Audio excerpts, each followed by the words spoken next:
Today we are going to be taking a look at OMI coin. Ecomi is a coin that we heavily followed during the bull market. It had a lot of group chats I was in and telegrams talking about this coin. However, in recent times, there's not been as much chitter chatter about this coin, but the price today is up 32%. It's done 22% on Bitcoin and ETH, which is obviously quite a big spike for such coins. And obviously altcoins are known. For example, if Bitcoin goes down 10%, you bet altcoins are going to be going up or down 20% or upwards, because they're a lot more volatile than Bitcoin. And we can see that the 24-hour trading volume is 2.5 million. That's higher than it has been recently.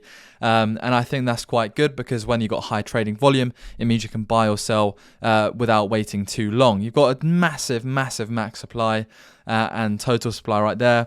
And the circulating supply is it's not too far behind the total supply, and it's the max is quite far behind the max supply. So I think when circulating supply is closer to the total the max supply, for me that always signals a better sign, because it basically means that there's a lot of supply yet to come in the market. When supply is higher than demand, the price goes down. It's classic economics.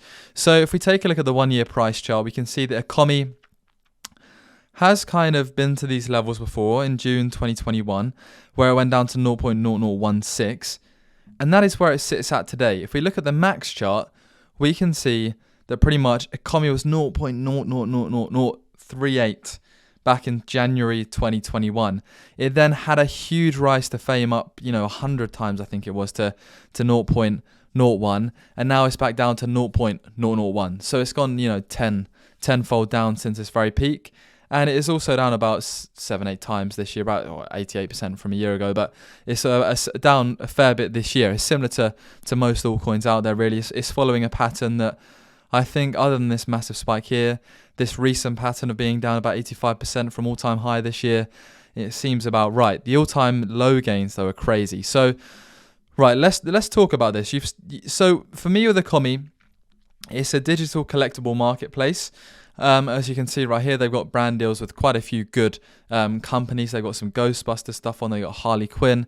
And again, it's going to be kind of similar to the NFT sort of market. When NFT volume is high, probably trading on Ecomi is going to be high.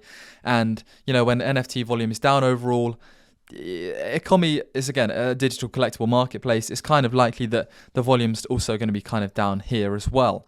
So if we basically take a look at the NFT volume in recent times, we can see that the NFT market sees a trading spike. Obviously, when Ethereum goes down and coins go down, people sometimes decide to buy NFTs at a discount. So that's happened a lot recently, because, as we can see, sales have gone up 45%.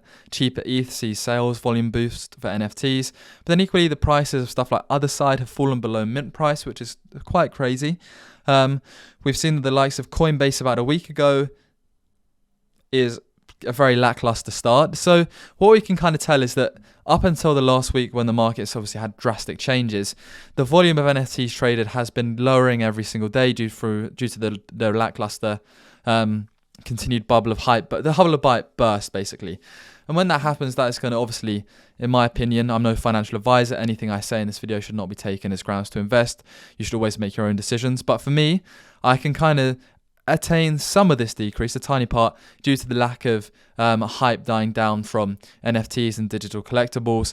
And this is kind of when the hype peaked as well, back in 2021, which obviously explains kind of partly why the price went up as well. So with there being a bit less hype around NFTs and digital collectibles, premium and licensed ones do hold their value a bit more. But with there being a bit less hype for collectibles, should we say that as better terms, I'm no surprise that there's been a slight fall recently. Do I think that long term, personally, in my opinion, premium licensed digital collectibles are a good thing? Yes, I think they'll always hold their value. And I think it's a very interesting concept. They've been going for a while now. If we take a look at the Ecomi Crypto News, we can see that it has been getting a bit of traction. We've got an article by the Investor Observer. They currently rank 117th for the highest market cap coin, which is, it's a fairly dominant coin out there now. I think when you look at the market cap, which is, does it have it on here? It doesn't have it on here, does it? Here it is, 426 million. It's bigger than Luna now. So the market cap of $500 million, it's a big market cap. It's a big price tag. People realize the value in it, and whenever there's people realize the value, the price reflects that. Just because it's 0.001 doesn't make this coin cheap as such. It just means that that's the way they've chosen to decimalize their coin price. But their market cap is hefty. It's not like a 20 million coin. It's not like a 10 million coin. It's 426 million market cap. So it's got a lot of value behind it, and there's people that realize this. If we look at what Ecomi is, we can see Singaporean-based technology company in the digital space. It's got VV, a blockchain digitalized marketplace, and you can buy and sell collectibles. The founders, as we can see right here, experienced business owners, and there's obviously going to be a lot of talk about partnerships. There's a lot of talk about. I remember there was rumors of Pokemon stuff back in the day, and it's an interesting coin. So for any updates on Ecomi, I think we kind of talked about the recent price movements. It's following the general crypto market, the general NFT market. It's a good concept. People realize it's a good concept, hence why it's valued at 426 million. And in my circles of life, the hype around a coin, which can sometimes determine short-term or long short-term price movements, the hype around the coin has gone slightly down. So there's been a little update on Ecomi. The price has gone down. Personally, I would be tempted to invest in Ecomi, but not till it falls down a lot more than this. Maybe at the root of the bottom of the bear market, if the bear market continues for the next 3, 4, 5 years, or 2, 3, 4 years, whatever, I would happily invest if it goes down further. So for me, I'm keeping an eye on it. I think it's an interesting coin, but I'm no financial advisor. But thank you very much for watching today's video. Subscribe, leave a like, and I'll see you again soon.